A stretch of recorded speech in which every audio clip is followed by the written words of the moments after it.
দীর্ঘ প্রতীক্ষার পর অবশেষে যমুনা নদীর উপর নির্মিত দেশের দীর্ঘতম যমুনা রেল সেতু উদ্বোধন করা হলো।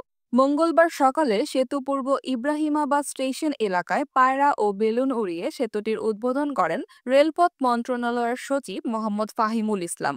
এর ফলে ঢাকার সঙ্গে উত্তর ও দক্ষিণবঙ্গের রেল চলাচল আরও সহজ হবে। এই ঈদে জামা জুতো অ্যাক্সেসরিজের ডিসকাউন্ট। রেলওয়ের মহাপরিচালক এম আফজাল হোসেনের সভাপতিত্ব উদ্বোধনী অনুষ্ঠানে আরও উপস্থিত ছিলেন ঢাকায় নিযুক্ত জাপানের রাষ্ট্রদূত সাইদা শিনিচ এবং জাপানের বৈদেশিক উন্নয়ন সংস্থা জাইকার দক্ষিণ এশিয়া বিষয়ক মহাপরিচালক ইতো তেরুউকি।